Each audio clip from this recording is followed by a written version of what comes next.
And so, as far as what I'm hearing, then it sounds like Mr. Overson, we're probably talking about one police officer. Then is that right? You know, and I mean, it's not my case, okay, in terms of, Right. but I would stipulate to just entry of the video, but I don't want to speak for.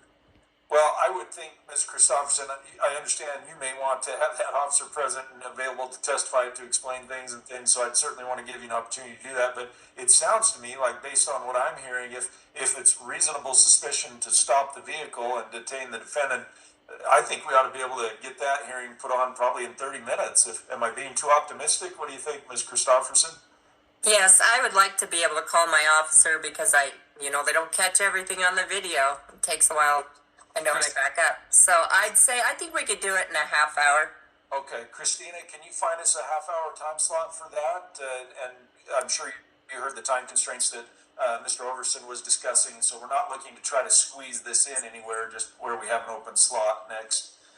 And Your Honor, I'm sorry, Your Honor, this ticket's back from September, or do we have a speedy trial issue? Is your client willing to waive his right to a speedy trial for the scheduling purposes of this? Jeremy, you do have the right to a speedy trial, but my advice to you is you waive it today for the purpose of us getting this motion on file. It's just a waiver as to the time frame to resolve this issue. You waive it? Yeah, I'll, as you recommend, yes. Okay. Christina, where do we have an open slot available for that 30-minute evidentiary hearing, please? Judge, our next one that's got an open trial or suppression hearing slot would be August 6th at 6 p.m. Okay, August 6th at 6. Can you make that work, Mr. Overson? I'm actually in a week trial. No. Okay. August 20th, Christina, is that the next one? Yes. And it sounds like we'll have plenty of time for you to file that, Mr. Overson. How about by July 1?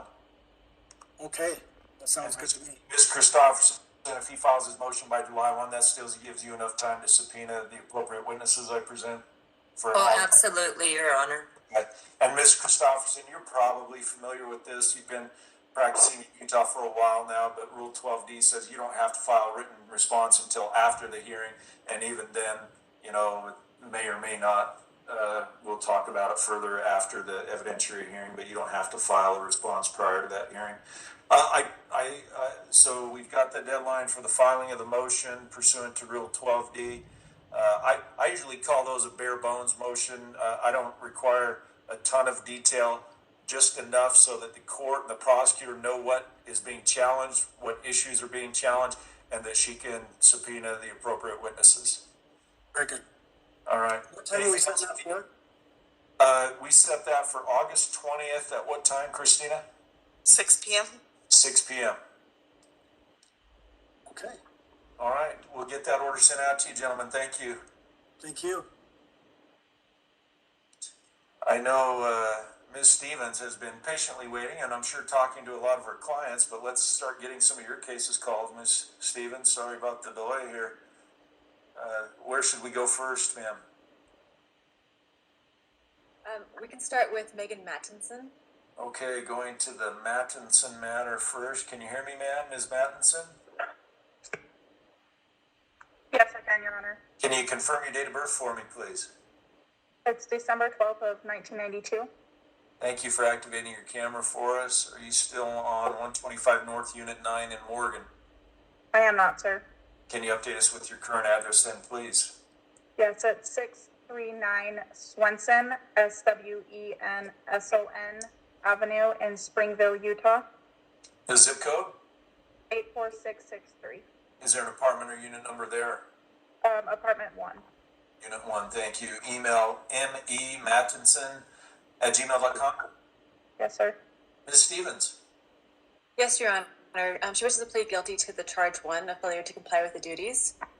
And with that, there's a plea in abeyance with a 12-month probationary period and a $720 fine and plus a $25 plea in abeyance fee.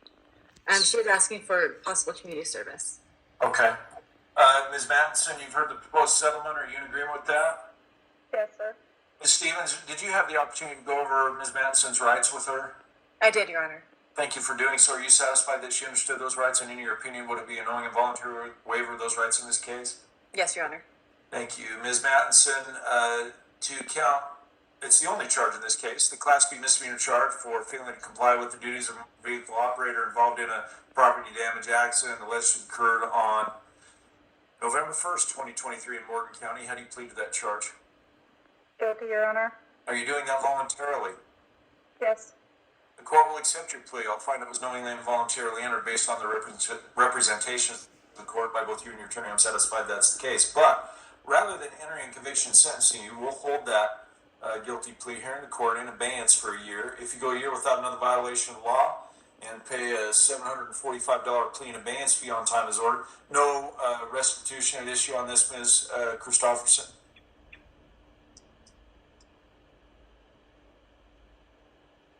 Sorry, wouldn't let me unmute. Your Honor, can we just set a restitution hearing just in case? I believe that it was paid for, but I need to double check and verify that. Okay, I think what I'll do instead is I'll give a deadline for the plaintiff for any victim to file a restitution request by September 7th. If none is filed, then that opportunity has been waived by the plaintiff for any alleged victim. Thank you. Thank you.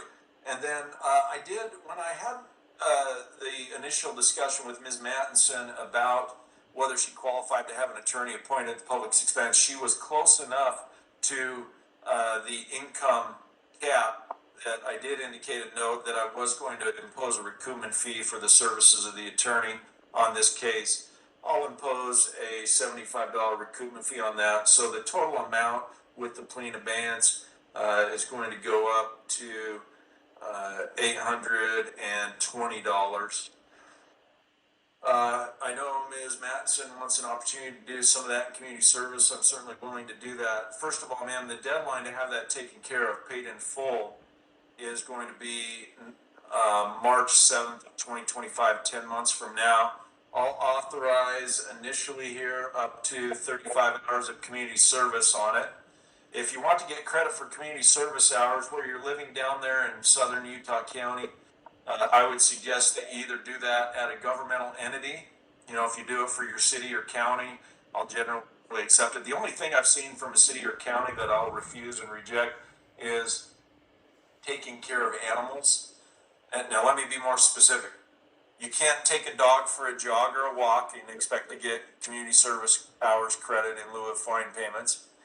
You can't take a dog home for the weekend and take care of it, or a cat or any other animal, and expect to get community service hour credit. But if you go to the county animal shelter and clean out stalls, I'll give you community service hour credit for that.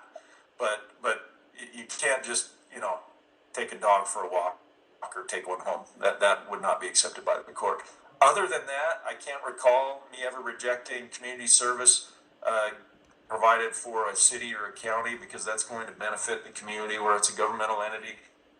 Beyond that, I would strongly encourage you to submit the proposed place where you intend to do it, along with their 501c3 tax exempt proof that they are a 501c3 tax exempt organization, that's been designated by the IRS. As well as I need to know what you're going to do and how it would benefit the community. Okay?